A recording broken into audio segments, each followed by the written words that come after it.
والصلاة والسلام على رسول الله أما بعد فأعوذ بالله من الشيطان الرجيم لو أنزلنا هذا القرآن على جبل لرأيته خاشعا متصدعا من خشية الله وتلك الأمثال نضربها للناس لعلهم يتفكرون۔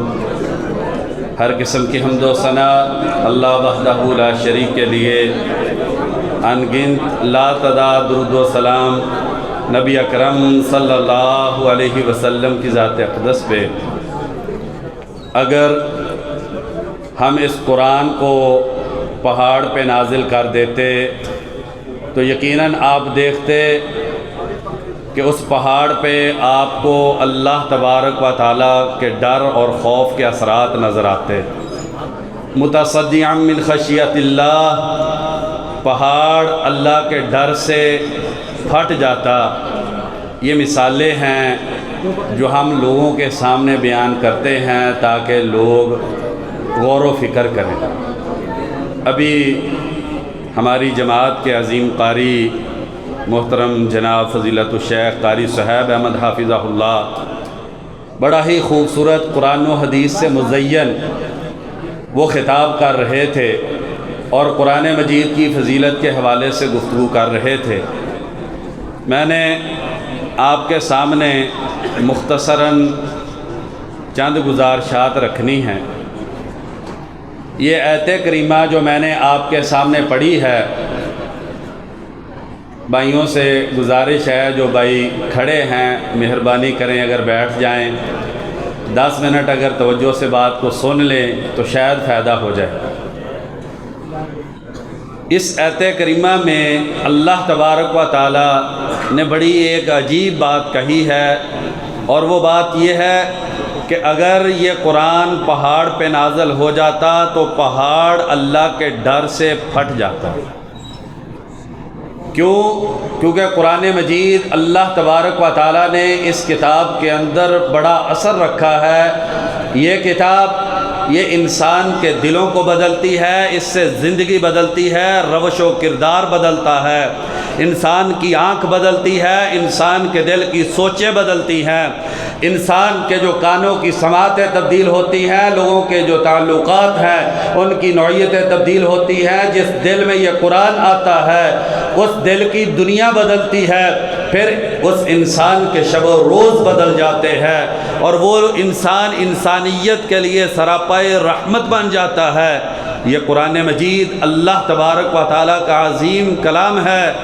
جس نے اس قرآن کو سینے سے لگایا، اللہ تبارک و تعالیٰ نے اس انسان کو عزت، ترقی اور بلندی عطا کی۔ سیدنا عمر فاروق رضی اللہ عنہ بیان کرتے ہیں، مسلم شریف کی حدیث ہے، ان اللہ یرفع بہذا الکتاب اقواما ویضع بہ آخرین۔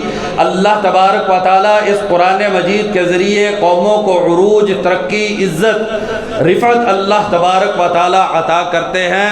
جو لوگ اس قرآن سے جڑ جاتے ہیں، اس سے محبت کرتے ہیں، اس پر عمل کرتے ہیں، اس کو سمجھنے کی کوشش کرتے ہیں، اللہ تبارک و تعالیٰ انہیں عزتوں سے ہمکنار کر دیتے ہیں۔ وَيَضَعُ بِهِ آخَرِينَ، اور جس نے اس قرآن کو چھوڑ دیا اور اس کے پاس اس دنیا کی ساری نعمتیں آ گئی، بینک بیلنس بہت ہے، اسکول کی تعلیم بھی بہت ہے، چودراہٹ بھی ہے، وزارت بھی ہے، گورنری ہے، حکومت و بادشاہت ہے، چلتا ہے تو فوج ساتھ لے کے چلتا ہے، پنچایت میں اس کی آواز کا بڑا وزن ہوتا ہے، لیکن اللہ کے ہاں اس کا کوئی وزن نہیں۔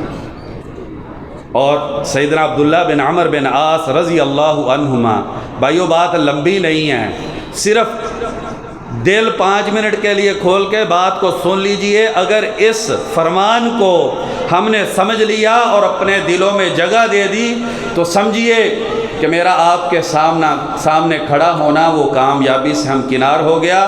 سیدنا عبداللہ بن عمر بن عاص رضی اللہ عنہما فرماتے ہیں، سنن دارمی میں ان کا یہ فرمان ہے، وَإِنَّ مِنْ أَشْرَاطِ السَّاعَةِ ان یفتح القول ویخزن العمل، قیامت کے قریب ایسی بد نصیبی ہوگی، لوگ دنیا کی رنگینی میں ایسے کھو جائیں گے، لوگ اللہ کے کلام اور اللہ کے گھر سے ایسے دور ہوں گے باتیں لوگ اچھی کریں گے لیکن عمل نہیں ہوگا، ہر زبان پہ اچھے کلمات ہوں گے، خیر خواہی کی بات سنائی دے گی لیکن عمل نہیں ہوگا۔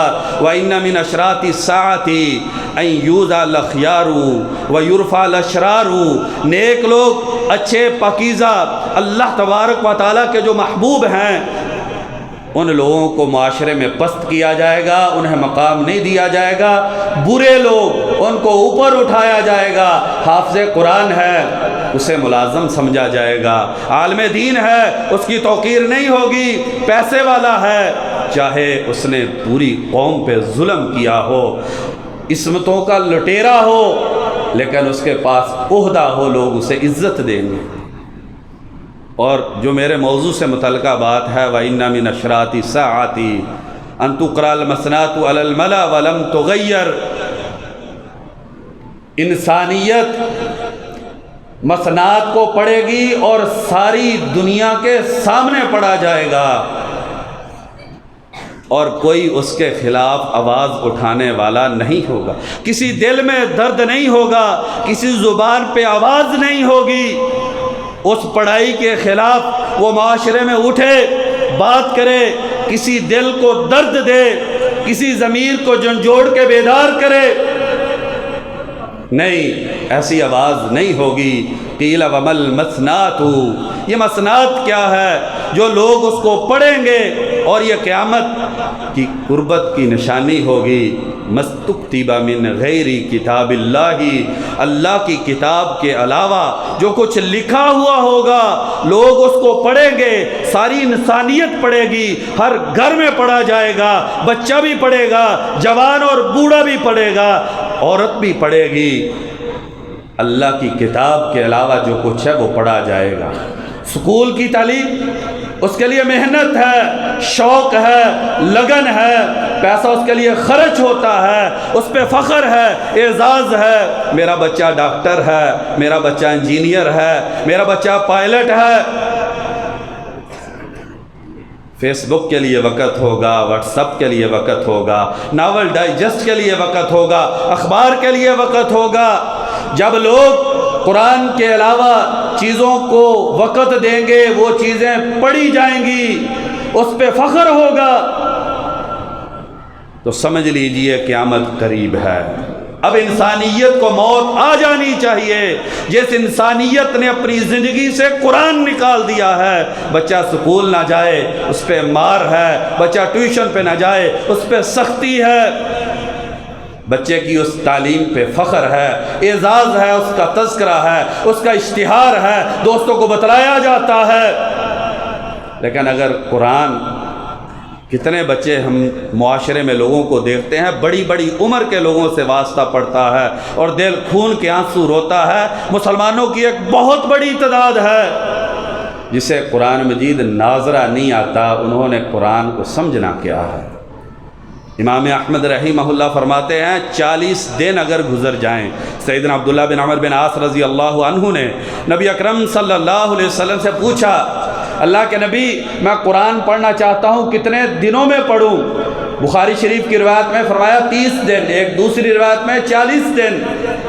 امام احمد رحمہ اللہ فرماتے ہیں بعد میں تھوڑا کرتے کرتے 7 اور 3 تک بات آ گئی، 7 دنوں میں یا 3 دنوں میں قرآن مکمل پڑھو۔ صحابہ کا شوق دیکھیے، لگن اور چاہت دیکھیے۔ امام احمد رحمہ اللہ اس حدیث کی روشنی میں فرماتے ہیں بد نصیب انسان ہے، اس انسان کے اسلام پہ تف اور افسوس ہے، اللہ تبارک و تعالیٰ کو اس انسان کی زندگی پسند نہیں ہے جو 40 دن گزر جائیں اور اس نے پورا قرآن نہ پڑھا۔ ایسے انسان کی زندگی پہ افسوس ہے۔ تو بھائیو، میری اور آپ کی زندگی کیسی؟ یہ قرآن، آخری بات اور بات کو ختم کرتے ہیں۔ جبیر بن مطعم رضی اللہ عنہ بدر میں قیدی ہوئے، بخاری شریف کی حدیث ہے، انہیں جکڑ کر جو ہے وہ مدینہ المنورہ لایا گیا۔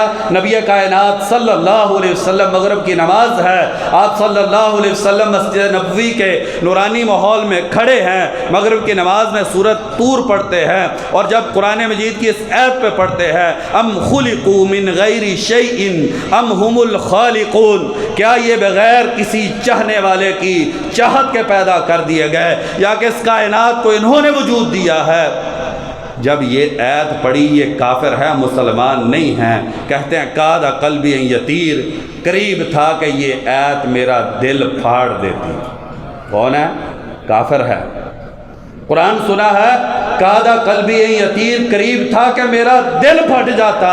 اور بخاری شریف کی دوسری حدیث ہے، سیدنا ابو بکر رضی اللہ عنہ جب مکے والوں کے ظلم سے تنگ آ کے مکہ المکرمہ کو چھوڑ کے حبشہ کی طرف ہجرت کر کے جا رہے تھے، مکہ کے ایک چودھری ابن داغینہ آئے، کہا تم جیسا اچھا انسان اسے مکہ میں ہونا چاہیے۔ کفار کے پاس گئے، کہا میں نے ابو بکر کو پناہ دی ہے۔ انہوں نے کہا ٹھیک ہے، تم ہمارے سردار اور چودھری ہو، تم نے پناہ دے دی، ہم نے مان لی، لیکن ایک گزارش ہے، اس کو کہیے کہ قرآن جو ہے وہ اپنے گھر کے اندر پڑھا کرے، ہمیں ڈر ہے، انا قد خشینا ان یفتنا نساءنا و ابناءنا، اس کے قرآن پڑھنے سے ہمیں ڈر ہے ہماری عورتیں اور بچے فتنے میں مبتلا ہو جائیں گے۔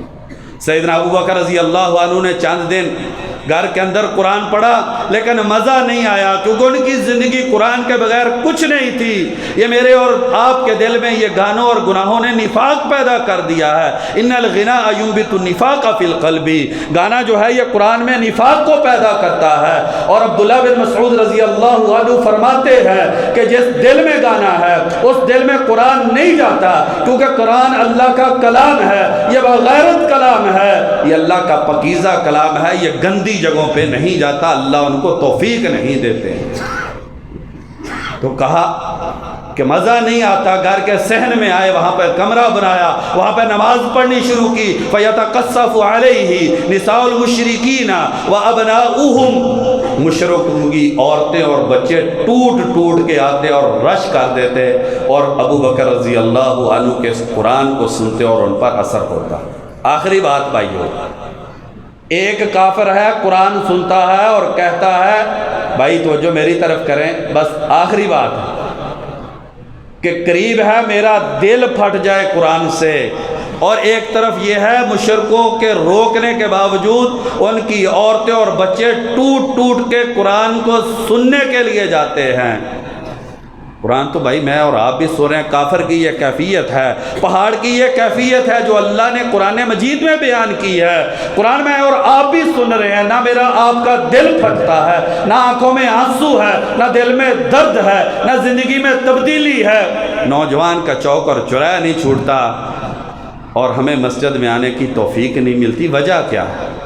وجہ ثم قست قلوبکم من بعد ذلک فہی کالحجارۃ او اشد قسوہ، تمہارے دل پتھر ہیں، بلکہ پتھر نہیں، پتھروں سے بھی زیادہ سخت ہیں۔ وَإِنَّ مِنَ الْحِجَارَةِ لَمَا يَتَفَجَّرُ مِنْهُ الْأَنْهَارُ، پتھر تو اللہ کے ڈر سے پھٹ جاتے ہیں اور ان سے نہریں نکلتی ہیں۔ ہر دھڑکتے پتھر کو لوگ دل کہتے ہیں، ہر دھڑکتے پتھر کو لوگ دل کہتے ہیں، عمریں بیت جاتی ہیں دل کو دل بنانے میں۔ یہ دنیا کی رنگینی میں جو ہم مست ہو گئے ہیں اور آخرت کا خوف جو دل سے نکل گیا ہے، یہ گناہوں کی دلدل میں جو ہم دن رات دنسے چلے جا رہے ہیں، یہ جو موبائل کی سکرین ہے جس نے ہمیں گناہوں سے آلودہ کر دیا ہے، یہ وہ چیز ہے جو قرآن کو ہم پہ اثر نہیں کرنے دیتی۔ سیدنا حسن بصری رحمہ اللہ فرماتے ہیں، من افرط فی حب الدنیا ذہب خوف الآخرۃ من قلبہ، جو انسان دنیا کی محبت میں بہت آگے چلا جاتا ہے، آخرت کا ڈر اس انسان کے دل سے نکل جاتا ہے۔ سوتا ہے دنیا کی محبت لے کے، بھائی کتنی دنیا کمانی ہے، اٹھتا ہے دنیا کی محبت لے کے، بچے کی پڑھائی کا مقصد دنیا، سارا دن رات کا مقصد بھائی دنیا ہے، پھر قرآن جو ہے وہ اثر نہیں کرتا۔ صحابہ فرماتے ہیں، اِنَّ هَذِهِ الْقُلُوبَ أَوْعِيَةٌ فَاشْغَلُوهَا بِالْقُرْآنِ، یہ جو دل ہے یہ برتن ہے، انہیں قرآن مجید سے بھر لیں، اور اگر قرآن سے پہلے دل میں کوئی اور چیز چلی گئی تو پھر قرآن جو ہے وہ اس دل میں نہیں جاتا۔